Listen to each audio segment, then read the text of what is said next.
مولانا فضل الرحمان صاحب کے خدشات کو بھی مد نظر رکھیں گے؟ دیکھیں یہ بات تو بڑی پرانی ہے، اور انتخابات سے متعلق جو یہ تو جب ووٹ آف نو کانفیڈنس والا معاملہ چلا تھا، وہ جب وہ ڈول ڈالا گیا تھا، تو یہ چیزیں تو اس وقت ہی طے ہو گئی۔ اب بلاول بھٹو زرداری صاحب جو کچھ کر رہے ہیں یہ تو بیسیکلی فیس سیونگ کے لیے کر رہے ہیں، یا پھر اپنا ان کا انداز سیاست ہے۔ کامران مرزا صاحب نے بالکل ٹھیک بات کی کہ یہ اگر جو مراد علی شاہ صاحب ہیں، پھر قاہرہ صاحب تھے اس میٹنگ میں جو مشترکہ مفادات کی کونسل تھی، وہاں پر یہ ویٹو کر دیتے تو نوٹیفیکیشن جاری نہیں ہونا تھا، لیکن انہوں نے کیا۔ اب یہ انتخابی سیاست ہے بیسیکلی، یہ جو بھی باتیں ہو رہی ہیں۔ مجھے مولانا فضل الرحمان صاحب کی جو ہے نا وہ انٹینا جو ہیں ان کے جو سیاسی انٹینا ہیں، وہ مجھے زیادہ جو ہے شوائیں پکڑتے ہوئے نظر آتے ہیں، کیونکہ میری بھی معلومات یہی ہیں کہ انتخابات جو ہے وہ فوری کسی کی خواہش نہیں ہے۔ اب یہ جن کی فوری خواہش نہیں ہے وہ یہ سارے انہی میں شامل ہیں، بلاول بھٹو زرداری صاحب بھی۔ اگر ان کی خواہش ہوتی کہ انتخابات فوری کروائے جائیں تو یہ کروا لیتے۔ اب اس کے پیچھے کہانی کیا ہے؟ کہانی بڑی سادہ سی ہے کہ انہوں نے جب حکومت سنبھالی تھی تو یہ باتیں انہوں نے پہلے طے کی تھی کہ جن حالات میں پروجیکٹ عمران خان کی وجہ سے یہ ملک جن حالاتوں کو پہنچا ہے، ان حالات سے نکالنے کے لیے جو بھی پارٹی، جو بھی فریق سامنے آئے گا، اس کا پولیٹیکل کیپٹل تباہ و برباد ہو جائے گا، اور وہ ہوا۔ تو اب اس کو بچانے کے لیے جو کوشش ہے اپنی طرف سے وہ کر رہے ہیں کہ ذرا تھوڑا سا ٹائم مل جائے، اور اس کے لیے سارے سیم پیج کے اوپر ہیں۔ تو مجھے تو لگتا ہے کہ نواز شریف صاحب نے جس طرح آپ نے بات کی کہ وہ واپس آئیں گے، تو ان کو بھی تھوڑا سا ٹائم تو چاہیے ہوگا، کوئی 5-6 ماہ کہ چیزیں کچھ سنبھلیں، کچھ چلیں آگے، کچھ وہ نیریٹو اپنا بنائیں۔ ابھی تو وہ اپنا نیریٹو کیا بنانا ہے انہوں نے، ابھی اسی پہ بھی ان کی کنفیوژن نہیں جا رہی۔ اچھا، تو آپ کہہ رہے ہیں کہ نواز شریف صاحب بھی مان جائیں گے الیکشن جو ہیں، اگر الیکشن نہیں ہوتے تو سینٹ کے الیکشن کا کیا ہوگا؟ یہ تو پوری پارلیمان ہماری جو ہے معطل ہو جائے گی، معذور ہو جائے گی۔ یہاں پہ آئین معذور ہوتا رہا ہے، یہاں پہ آئین جو ہے وہ معرض التوا میں جاتا رہا، لیکن یہ آئین جو ہے پہلے فوجی آمروں کے ہاتھوں معزول ہوتا رہا ہے، یہ ہمارے اپنے سیاسی جماعتیں پارلیمنٹ کو معزول کریں گی؟ میں کوئی نہ کوئی یہ کسی نہ کسی کندھے کے اوپر رکھ کے چلائیں گے۔ پاکستان میں ابھی تک یہ پچھلا جو تھا، جو عمران خان صاحب نے جو بندیال صاحب کے ساتھ مل کے جو بھی وہ 62-63 کی جو تشریح ہوئی تھی، جو بھی سیاسی معاملات تھے، اس میں بھی تو آئین جو ہے وہ اس سے انحراف کیا گیا تھا نا، ایک طرف سے ادھر سے بھی کیا گیا، دوسری طرف ادھر سے بھی کیا گیا، تو آئین تو سے انحراف تو ہو چکا ہوا ہے۔ اب اس کے جو ہے وہ آئین کی آڑ میں ہی ہوا، تو اب کوئی نہ کوئی وہ جو ہے آج کے دور کے شریف الدین پیرزادے، وہ کوئی نہ کوئی حل نکالیں گے، کوئی نہ کوئی۔ بہرحال عمران صاحب، ہم اعزاز سعید صاحب کے پاس چلتے ہیں۔ اعزاز سعید صاحب، آپ کی تو گہری نظر ہے، خاص طور پہ اسٹیبلشمنٹ پہ آپ بڑی گہری نظر رکھتے ہیں، اور آپ نے ایک دفعہ پہلے پروگرام میں کہا بھی تھا کہ آپ کو لگتا نہیں ہے کہ یہ الیکشن جو ہے آئندہ چند سال کے لیے، بلکہ آپ نے تو کہا تھا شاید لمبا لانگ ٹرم کا کوئی پلان ہے۔ تو آپ سمجھتے ہیں کہ مولانا فضل الرحمان صاحب نے جو بات کی ہے، وہ برف باری کا جو بات کر رہے ہیں، وہ بیسیکلی وہ برف جو ہے وہ پورے پاکستان میں پڑے گی اور الیکشن اتنے جلدی نہیں ہو سکتے؟ کیا لگ رہا ہے آپ کو؟ میرا یہ خیال ہے کہ مولانا فضل الرحمان صاحب بڑے سمجھدار سیاستدان ہیں، وہ کبھی اسٹیبلشمنٹ کی لیفٹ سائڈ پہ نہیں کھڑے ہوتے، اسٹیبلشمنٹ کی ہمیشہ وہ رائٹ سائڈ پہ کھڑے ہوتے ہیں، اور اپنے جو مفادات ہیں ان کا خیال رکھتے ہیں، اور میرا نہیں خیال کہ مولانا فضل الرحمان صاحب نے یہ بیان ویسے ہی دے دیا ہے۔ میں ذاتی طور پہ سمجھتا ہوں کہ نوئنگ مولانا فضل الرحمان، اور آپ بھی جانتے ہیں مولانا فضل الرحمان کو، تو اس کے پیچھے یہ نہیں ہے کہ مولانا صاحب نے کہا کہ وہ جی برف باری ہو گئی تو میں اعلان کر دوں گا، میں یہ آسانی سے بات کرنے والی نہیں ہے۔ یہ میرے خیال میں مولانا صاحب نے سوچ سمجھ کے کنسلٹ کر کے اور شاید اس میں انہوں نے کچھ پاور کاریڈورز کو بھی دیکھا ہے، تو اس کے بعد یہ بیان دیا۔ میں نہیں یہ سمجھتا کہ یہ بیان ایسے ہی آیا ہے۔ تو یہ نواز شریف صاحب آپ کے خیال میں یہ جو انہوں نے باہر بیٹھ کے پہلے جنرل فیاض اور جنرل باجوہ کا نام لیا، پھر انہوں نے کہا کہ نہیں اب ہم ان کا احتساب نہیں چاہتے، تو اتنا کچھ کرنے کے بعد نواز شریف صاحب بھی چپ کر کے ادھر 21 اکتوبر کو آ کے جیل چلے جائیں گے؟ مطلب اللہ بات یہ ہے کہ میرے خیال میں جو انٹرسٹ، کامن انٹرسٹ کیا ہے؟ کامن انٹرسٹ جو ہے تمام پولیٹیشنز کا، جو اسٹیبلشمنٹ کے ساتھ کامن انٹرسٹ ہے، وہ ہے عمران خان کی مخالفت۔ یہ کامن انٹرسٹ ہے. تو کچھ نہ کچھ ساری جماعتوں کو کچھ نہ کچھ ریلیکسیشن دی جائے گی, اور الٹیمیٹلی مجھے لگتا ہے یہ کوشش یہی کروائی جائے گی کہ ساری جماعتیں جس طرح آ کے جس طرح جنرل باجوہ کو آ کے سب نے آ کے ایکسٹینشن کا ووٹ دے دیا تھا, اسی طرح اگر ساری جماعتیں, گاڈ فاربڈ, میں نہیں چاہتا کہ ایسا, یہ بلاول صاحب جو باتیں آج کر رہے ہیں ان کا موقف آپ کو پتہ ہے کہ الیکشن سینسس کے والے سے پہلے کیا تھا, پھر موقف کس طرح انہوں نے بدلا. اور ایکسٹینشن کے اوپر ہماری ساری جماعتوں نے, پیپلز پارٹی نے, نون لیگ نے, JUIF نے, سب نے دیے ووٹ. تو ہماری جماعتوں کا بھی سوری ٹو سے record in terms of supremacy of the constitution and the parliament کوئی اچھا نہیں رہا. اور میں یہ سمجھتا ہوں کہ انفارچونیٹلی ہماری جماعتیں اسٹیبلشمنٹ کے ساتھ ڈیل کرتی ہیں, اپنے مفادات کا سودا کرتی ہیں. پولیٹیکل نظریات میرے خیال میں ختم ہو گئے. میں آنیسٹلی سمجھتا ہوں کہ پولیٹیکل نظریات ختم ہو گئے. ٹھیک ہے رضا سید صاحب, پولیٹیکل نظریات ختم ہو گئے, مگر کیا عدلیہ کے آئینی نظریات بھی ختم ہو جائیں گے؟ مولانا فضل الرحمان کا جو بیان ہے, کیا وہ ایک وارننگ ہے ہماری عدلیہ کے لیے بھی, اور خاص طور پہ نئی عدلیہ کے لیے؟ ایک چھوٹی سی بریک کے بعد ثاقب بشیر سے اس معاملے میں جانیں گے. ویلکم بیک صحافی پروگرام میں. ثاقب بشیر صاحب, اب جیسے کہ ہم سن رہے ہیں کہ مولانا فضل الرحمان صاحب بھی اشارے دے رہے ہیں, اور رضا سید کافی پہلے کہہ چکے ہیں کہ معاملات شاید جنوری میں بھی طے نہ ہوں. تو آپ کو کیا لگتا ہے نواز شریف صاحب 21 اکتوبر کو آ کے کیا کریں گے؟ وہ جیل میں جانے کے لیے آ رہے ہیں, یا وہ کتنا انتظار کریں گے الیکشنز کے لیے؟ اور پھر ہماری عدلیہ کا کیا رد عمل ہو سکتا ہے؟ میرا یہ خیال ہے کہ اس وقت چیف جسٹس قاضی فائز عیسیٰ موجود ہیں, اور تب تھے جسٹس بندیال, جو ایک تقسیم جو ہے وہ منقسم تھی, سپریم کورٹ یونائٹ نہیں تھی, اس وجہ سے ان کے فیصلوں پر عمل بھی نہیں ہوا. اور جو الیکشن ہے آئین میں درج اور 90 ڈیز کا بار ہے, یا اگر فرض کریں کہ جنوری کے اینڈ تک کروانے کا جو معاملہ ہے, یہ جب بھی سپریم کورٹ ابھی ٹیک اپ کرے گی یہ طے ہے کہ وہ فل کورٹ کے سامنے جائے گا. اگر یہ معاملہ فل کورٹ کے سامنے جاتا ہے تو مجھے نہیں لگتا کہ الیکشن کسی صورت بھی مطلب جنوری سے یا فروری سے آگے جو ہے وہ جا سکیں گے. اگر جائیں گے تو بظاہر عدلیہ سے محاذرائی کے بعد ہی وہ جا سکیں گے, کیونکہ پہلے 3 یا 5 یا 6 رکنی جو بینچ ایک ہم خیال ججز کا ہوتا تھا, اب جب 15 یا 16 جج اکٹھے بیٹھ کر کوئی فیصلہ کریں گے تو وہ فیصلہ جو ہے وہ بائنڈنگ بھی ہوگا, اور اس فیصلے کو آپ اس کو پبلک کی بھی اور وکلا کی بھی اور جو سول سوسائٹی ہے سب کی حمایت بھی حاصل ہوگی. اس کی نشریات بھی لائیو ہو سکتی ہے. اس کی نشریات ڈیفینیٹلی نشریات لائیو ہوں گی, کیونکہ جسٹس قاضی فائز کہہ چکے ہیں. تو یہ تناظر جو ہے وہ مختلف ہوگا. محاذرائی کے بغیر میرا نہیں خیال کہ الیکشن آگے جا سکیں گے. اور دوسرا آپ نے 21 اکتوبر کا پوچھا, نواز شریف صاحب واپس آ رہے ہیں, اس حوالے سے بہت سارے قانونی ماہرین سے بھی میری بات ہوئی, اور ہائی کورٹس کے جو ذرائع ہیں ہمارے اسلام آباد ہائی کورٹ یا لاہور ہائی کورٹ, تو بہت سارے ایسے قانونی رستے موجود ہیں جن میں بغیر گرفتاری کے نواز شریف صاحب جو ہے وہ واپس آ سکیں گے, اور وہ اپنے کیسز سے بھی بغیر گرفتاری کلیئر بھی ہو سکتے ہیں. کوئی ہرڈل نہیں ہے. ان کے خلاف 2 بڑے کیسز ہیں اسلام آباد ہائی کورٹ میں. ایک کیسز میں جو مریم نواز اور کیپٹن صفدر کے کیس ہے اس میں تقریباً آلموسٹ ایک فارمیلٹی ہونی ہے, اور دوسرا کیس بھی مرحوم جج ارشد ملک والا کیس ہے, وہ ریمانڈ بیک بظاہر ہونا ہے. تو یہ 2 کیسز ہیں, ان میں وہ پروٹیکٹیو بیل لیں گے, لینڈ کریں گے اور سرنڈر کریں گے اسلام آباد ہائی کورٹ کے سامنے, اور یہاں سے ان کو انیشلی بیل ملے گی, اور اس کے بعد ان کی جو ایکویٹل بھی بڑی آسانی سے بظاہر مجھے لگ رہا ہوگی. تو اس لیے 21 اکتوبر کو جو نواز شریف واپس آئیں گے, میرا نہیں خیال کہ کوئی بھی قانونی ہرڈل ہے کہ جہاں پہ وہ گرفتار ہوں گے. ٹھیک ہے. اچھا 2 باتیں. ایک تو یہ کہ 21 اکتوبر کو وہ واپس آئیں گے, تو آپ نے سنا جاوید لطیف جو سابق MNA ہیں, انہوں نے یہ کہا تھا کہ ان کا کوئی استقبالی ریلی نہیں ہوگی, وہ مینار پاکستان میں جلسہ ہوگا.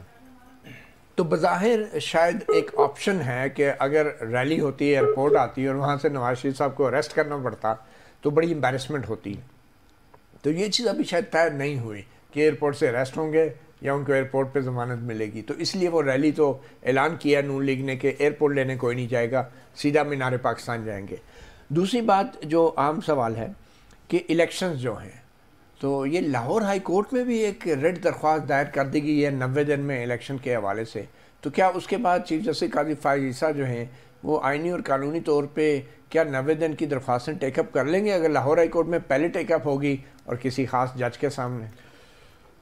پہلی جو بات ہے کہ نواز شریف صاحب جب واپس آئیں گے تو کوئی بھی اشتہاری جو ہے، بہت ساری ہمارے سامنے جو ہے مثالیں موجود ہیں، وہ جب واپس آتے ہیں تو واپس آنے سے پہلے کسی بھی ہائی کورٹ سے حفاظتی ضمانت وہ کروا لیتے ہیں، اور حفاظتی ضمانت بڑی آسانی سے 2-1 ہفتے کی مل جاتی ہے۔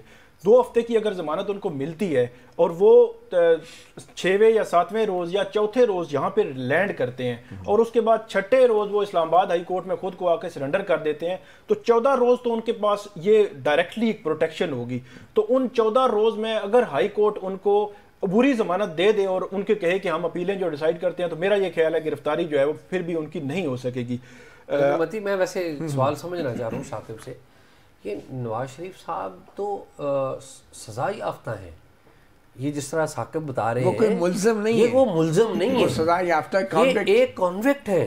یہ اس کا آپ کہ میں نہیں سمجھتا کہ یہ قانونی طور پہ، پہلی بات یہ کہ قانونی طور پہ ملزم دونوں ہو سکتے ہیں، نہیں وہ دونوں ہو سکتے ہیں۔ مائی پوائنٹ ہے، دیکھیں میرا پوائنٹ ہے کہ میاں نواز شریف صاحب جس طریقے سے ملک سے باہر گئے ہیں اس کی قانونی نظیر کوئی موجود نہیں ہے کہ ایک بندہ وہ سزا درست ہے غلط ہے، ایک الگ ڈیبیٹ ہے، وہ کیس ٹھیک ہے غلط ہے، وہ پوری الگ ڈیبیٹ ہے۔ پہلے بھی ایک نظیر بنی، نئی نظیر بن جائے گی، ٹھیک ہے، ہاں یہ ایک نیا کریں گے کام، لیکن میرے خیال میں قانونی طور پہ اگر دیکھا جائے تو یہ شاید استقبالی ریلی اسی لیے منسوخ کی گئی ہے اور کہا گیا کہ جلسہ ہوگا۔ جہاں تک میری بہت سارے قانونی ماہرین سے بھی بات ہوئی اور ان سائڈ جو ہائی کورٹس ہیں وہاں جو ذرائع ہیں ہمارے جو ان ساری چیزیں اس قسم کی دیکھتے ہیں، جو اعجاز سید صاحب نے بات کی وہ بالکل پرفیکٹ ہے کہ اس سے پہلے کوئی نظیر نہیں ہے، لیکن جتنے بھی ہیں وکلا ہیں وہ یہ کہتے ہیں کہ کوئی بھی اشتہاری ہو کسی بھی طرح کا ہو، جب وہ خود کو کہتا ہے کہ جی میں کورٹ میں کم سرنڈر کرنا چاہتا ہوں تو اس کو ایئرپورٹ سے نہیں پکڑا اس کو پروٹیکشن دے دی جاتی ہے کہ آپ ایئرپورٹ سے گرفتار نہیں کریں گے، اور آپ نے متعلقہ کورٹ کے سامنے انہوں نے کہا کہ اگر نواز شریف لاہور میں اترنا چاہتے ہیں تو وہ لاہور ہائی کورٹ سے پروٹیکٹیو بیل لیں گے، لاہور اتریں گے، جلسہ کر کے اس کے بعد 1-2 روز کے بعد اسلام آباد ہائی کورٹ کے سامنے سرنڈر کرتے ہیں۔ ٹھیک ہے، عمران شفقت صاحب، بشرا بی بی نے اسلام آباد ہائی کورٹ میں ایک درخواست دائر کی ہے کہ ان کو خدشہ ہے کہ عمران خان کی زندگی جو ہے وہ خطرے میں ہے، اور اسی حوالے سے اب 4 تاریخ کو یہاں اسلام آباد کی ٹرائل کورٹ میں ان کو طلب بھی کر لیا گیا ہے۔ تو ایک طرف بشرا بی بی یہ کہہ رہی ہیں کہ ان کی جان کو خطرہ ہے، اور دوسری طرف پی ٹی آئی والے کہہ رہے ہیں کہ عمران خان کو پیش کیا جانا چاہیے، ان کو پیش نہیں کیا جا رہا اور یہ بہانے کیے جا رہے ہیں۔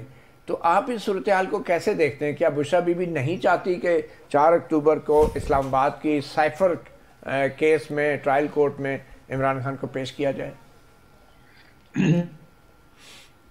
دیکھیں، بشرا بی بی کوئی 5 دن مسلسل اسلام آباد میں رہی، بلکہ کچھ زیادہ عرصہ رہی ہیں، اور بہت سے لوگوں کے ساتھ ان کی ملاقات بھی رہی ہے، اور پھر ان کے بچوں کے جو والد ہیں وہ بھی اس وقت گرفتار ہیں، اور آنے والے دنوں میں اگر معاملات جو ہیں وہ تعاون کی طرف نہیں بڑھتے تو مجھے لگتا ہے کہ زیادہ چیزیں خراب ہوں گی، اور بشرا بی بی کے جو بچے ہیں ان کے نام بھی آتے رہے ہیں، ان کا خصوصاً بھائی، ان کے بیٹے جو ہیں وہ ان کے پنجاب میں جو کرپشن کے معاملات تھے، پوسٹنگ ٹرانسفر کے معاملات میں ان کے نام اکثر سننے میں آتے تھے۔ تو بشرا بی بی کسی نہ کسی لیول کے اوپر جا کے، یہ بہت سے لوگوں کا خیال ہے کہ وہ ذرا مصلحت کا شکار ہو سکتی ہیں یا ہو جائیں گی۔ اس ساری صورتحال کے بعد مجھے لگ رہا ہے کہ وہ جو خدشات تھے، اور خان صاحب کو جو عدالت میں جو پاکستان کے معروف وکلا ہیں وہ کہا کرتے تھے اعظم خان صاحب کے اپروور بننے کے بعد کہ آپ کو اپنے گھر کا بھی خیال رکھنا چاہیے، وہاں سے بھی کوئی خرابی ہو سکتی ہے۔ تو مجھے لگتا ہے کہ باریک کاروائی جو ہے وہ جاری ہے کہیں نہ کسی لیول پہ۔ آپ یہ کہہ رہے ہیں جو بشرا بی بی نے ہائی کورٹ میں ریٹ دائر کی ہے کہ ان کی جان کو خطرہ ہے، تو یہ ایک قسم کا ایک بنیاد بن سکتی ہے عمران خان کو 4 تاریخ کو نہ پیش کرنے کی ٹرائل کورٹ میں؟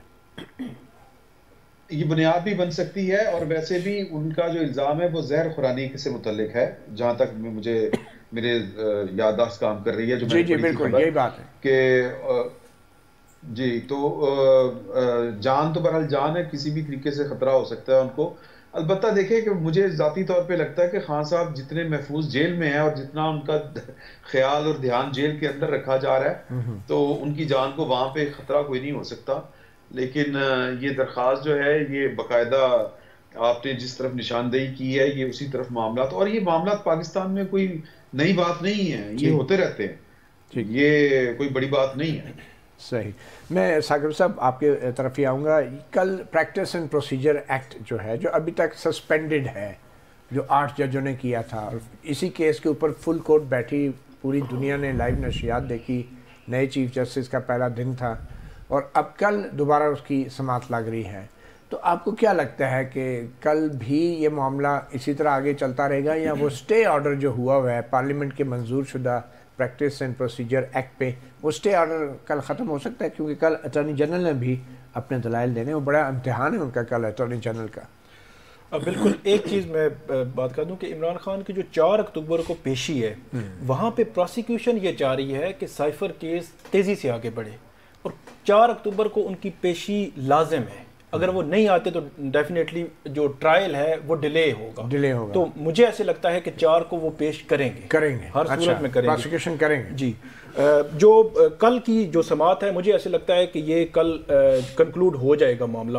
مجھے ایسے لگتا ہے پریکٹس اینڈ پروسیجر ایکٹ جو ہے سپریم کورٹ میں، جی سپریم کورٹ میں یہ کنکلوڈ ہو جائے گا، کیونکہ گزشتہ سماعت پر کچھ کویسچنز جو ہے بینچ کی جانب سے دیے گئے تھے، تو ان کویسچنز کا ایک تو انہوں نے کہا تھا کہ آپ ریٹن میں دے دیں اور کورٹ کے سامنے بھی آ کے دے دیں، اور یہ طے ہو جائے گا. اور اس کا طے ہونا ضروری اس لیے ہے کہ 15 جج جو ہے وہ اس میں انوالو ہیں. 15 ججز کا مطلب یہ ہے کہ ہر جج 15 20 25 کیسز جو ہے ہر بینچ جو ہے سنتا ہے، تو 4 یا 5 بینچز ہیں تو ان میں سے بہت حرج ہوتا ہے کہ 250-300 کیسز جو ہے وہ مطلب التوا میں چلے جاتے ہیں.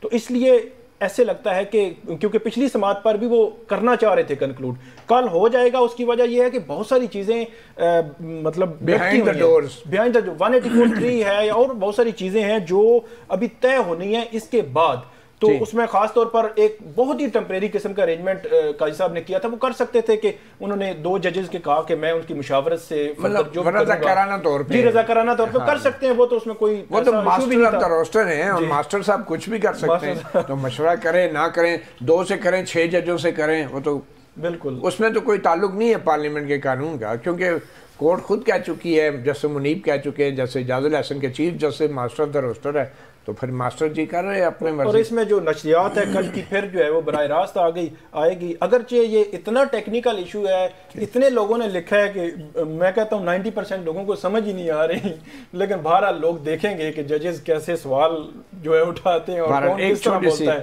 ایک چھوٹی سی بریک لیتے ہیں اور بریک کے بعد ہم چلیں گے اعزاز سعید کے پاس. کچھ اور بڑے اہم معاملات ہیں.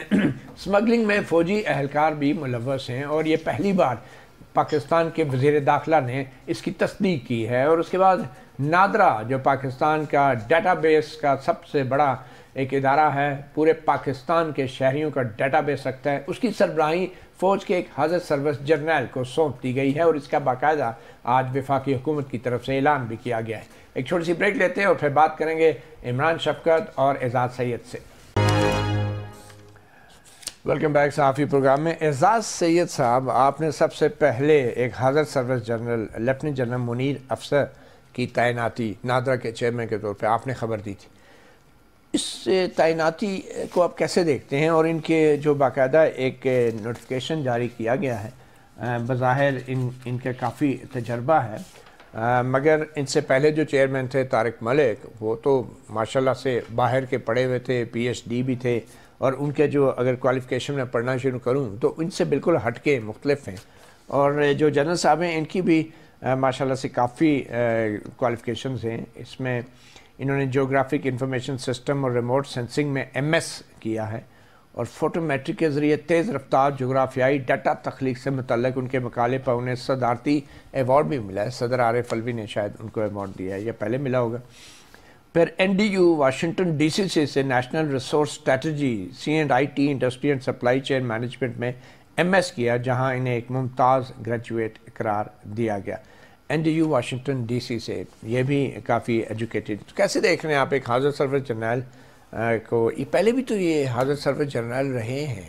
مجھے یاد ہے جب یہ نادرا بنی تھی تو اس وقت زاہد احسان تھے نا، زاہد احسان صاحب. اور لیکن آپ کو یہ بھی یاد ہونا چاہیے کہ زاہد احسان صاحب کے اوپر پھر کرپشن کے الزامات لگے تھے، پھر ان کو ہٹا دیا گیا تھا، پھر خیر وہ ایک الگ ایشو کا نہیں. میرے یہ خیال ہے متی بھائی کہ یہ جو تعیناتی ہے چیئرمین نادرا کی، یہ 3 جو میجر اکاؤنٹس ہیں نا، 3 میجر اکاؤنٹس پہ یہ میرے خیال میں درست فیصلہ نہیں ہے. ان کی کمپٹنس کے اوپر مجھے کوئی ڈاؤٹ نہیں ہے، پڑھے لکھے آدمی ہوں گے، ویسے بھی ہم کو ہم نے تو IT میں MS کیا نہیں کیا ہوا، ٹھیک ہے. ان کا بیک گراؤنڈ بھی ہوگا، یہ میرے خیال میں ISI میں ٹیکنیکل کے شعبے کو بھی دیکھتے رہے میجر جنرل کی حیثیت سے. اور ان کے ایک اور بھائی بھی ہیں سنا ہے، وہ بھی میجر جنرل ہیں اور وہ بھی شاید آج کل کسی انٹیلیجنس میں کام کرتے ہیں. ان کی پروفیشنل کیپیسٹی بہت بہترین ہوگی، no doubt about it. The point is کہ آپ کا جو نادرا ہے یہ اس نے آج نہیں تو کل الیکشن کروانے، الیکشن کمیشن نے الیکشن کروانے. الیکشن کمیشن کا 60 سے 70% کام نادرا ریلیٹڈ ہے، جو کہ نادرا کرتا ہے. یعنی کہ ووٹر لسٹیں سب سے بنیادی کام وہ سارا نادرا کرتا ہے. پھر جو الیکشن رزلٹ ٹرانسمیشن ہوتی ہے وہ بھی آپ کو پتہ ہے نادرا کرتا ہے. ٹھیک ہے، 2018 میں اس پہ بڑا شور بھی مچا تھا، ٹھیک ہے نا. اور RTS جو بیٹھ گیا وہی نا. اچھا، اب اس کا سربراہ آپ نے فوجی ایک افسر، سرونگ فوجی افسر لگا دیا.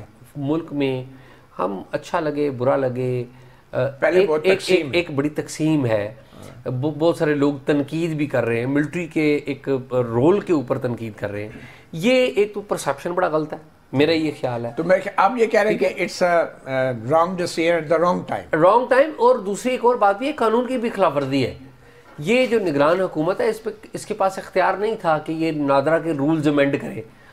30 اگست کو میں نے اس وقت خبر دی تھی کہ ایڈورٹائز ہوتی ہے post. This is the point. اشتہار نہیں آیا کوئی؟ جی نہیں، اشتہار آیا تھا. پہلی بات یہ ہے کہ پہلے ایک اشتہار کے تحت ایک پینل بنا، سلیکشن ہو گئے، انٹرویوز ہو گئے، وہ پینل گیا، وہ ریجیکٹ ہو گیا، مطلب فیصلہ یہ ہو گیا.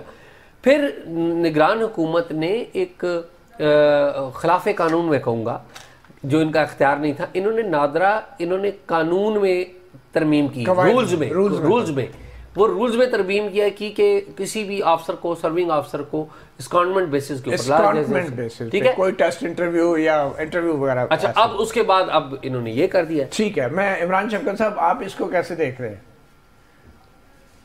میں بڑی اچھی نظر سے دیکھ رہا ہوں جی، کیونکہ ذرا شناختی کارڈ نظر سے دیکھنے کا فائدہ بھی نہیں. شناختی کارڈ کے اوپر جنرل لکھا ہوگا تو یہ تو بڑا زبردست ہو جائے گا ہمارا شناختی کارڈ. بڑی سادہ سے جھٹکے سے جو ہے نا یہ دیکھنے کا انداز وہ یہ ہے کہ ایک سینسٹیو جگہ تھی جہاں پر سویلینز تھے، وہاں پہ بھی کہہ لیں کہ شاید ہم غیر ذمہ دار لوگ ہیں، شاید اتنی حساس معلومات کے اوپر ہمارا کوئی سویلین نہیں ہونا چاہیے، یا کوئی کیپیسٹی کا معاملہ ہے، شاید یہ کچھ سوچ کے یہ والا فیصلہ کیا گیا ہے.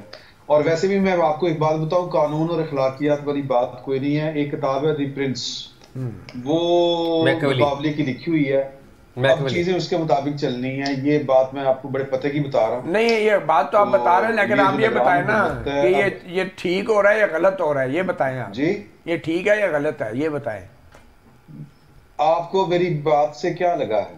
میرا نہیں، چلے میں کھل کے بتا دیتا ہوں، میرے خیال میں یہ ٹھیک نہیں ہے. نہیں، چلیں میرے خیال میں یہ آپ نے میرے خیال میں بات کر دی ہے نا، وہ جو وزیر داخلہ کی سٹیٹمنٹ ہے جو ابھی آپ نے گفتگو کی جی کہ جو سیکیورٹی سے متعلق لوگ ہیں ان پر کرپشن کے وہ ملوث ہے اسمگلنگ، تو یہ کام اسمگلنگ روکنا کام تو کسٹم کا تھا.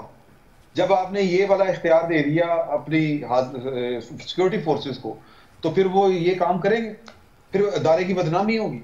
پھر جب لوگ بات کریں گے تو پھر ایک ہوتا ہے اسمگلنگ روکنا کہ ایک سرکاری افسر اسمگلروں کو روکتا ہے، ایک ہوتا ہے اسمگلنگ روکنا کہ جو اسمگلر ہیں وہ اسمگلنگ کرنا چھوڑ دیں. تو آئی ڈونٹ نو کس سینس میں آپ یہ بات کر رہے ہیں. میں ثاقب رشید صاحب آپ کی طرف آنا چاہوں گا. یہ جو فیض آباد دھرنا کیس میں اٹارنی جنرل صاحب نے ایک استدعا کی ہے، اور یہ جو آرڈر جاری ہوا ہے فیض آباد دھرنا کیس کا 3 ججوں کا، اس میں انہوں نے اٹارنی جنرل کو کوٹ کر کے کہا ہے کہ جو بھی فیصلہ آیا ہے اس کو صرف جو ہے اس پیریڈ کے لیے محدود کیا جائے. یعنی جو دھرنے کی سرگرمیاں تھی اس حوالے سے جو حکم دیا گیا تھا کہ سیاسی سرگرمیوں میں ملوث لوگوں کے خلاف کارروائی کی جائے، یعنی صرف اس حد تک محدود رکھا جائے. اور کوئی ایسا تاثر نہ ملے کہ لگا ہے کہ کوئی بھی آئندہ کبھی بھی سیاسی سرگرمیوں میں حصہ نہیں لے سکے گا؟ بالکل مطیع اللہ جان صاحب، اس جو آرڈر آیا ہے اس میں دو چیزیں ہیں. ایک تو، اور میرا یہ خیال ہے کہ کچھ ڈیفرنٹ ہونے جا رہا ہے، کیونکہ ایک چیز یہ ہے کہ انہوں نے تمام فریقین کو کہا ہے کہ اگر اور بھی کوئی چیز دینا چاہیں آپ دے سکتے ہیں، حالانکہ ججمنٹ آ چکی ہے، ابھی تو نظر ثانی ہے. اور دوسرا یہ اٹارنی جنرل کا یہ جو جملہ انہوں نے ڈالا ہے کہ آپ ایکسٹینڈ نہ کریں، اسی حد تک رہنے دیں، تو مجھے تو کچھ اور صورتحال جو نظر آ رہی ہے کہ شاید یہ کہیں ایسا موڈ تو نہیں ہے بینچ کا کہ اس کو ایکسٹینڈ کرنا چاہ رہے ہیں. کہ بہرحال جی ایک پبلک سروس میسج ہے، 27 اکتوبر تک سپریم کورٹ نے کہا ہے کسی بھی شہری، کسی بھی شخص کے پاس فیض آباد دھرنے کے حوالے سے کوئی بھی معلومات ہیں تو وہ 27 اکتوبر تک سپریم کورٹ میں ایک درخواست کے ذریعے جمع کرا دیں. تو دیکھیں پھر یہ معاملہ صرف دھرنے تک رہے گا یا اس سے آگے جائے گا. آئین ویسے جو ہے وہ بڑا واضح ہے، اور جو چیز آئین میں لکھی ہے وہ تو بہت دور تک جاتی ہے. صحافی پروگرام سے اتنا ہی، اجازت دیجیے، اللہ حافظ.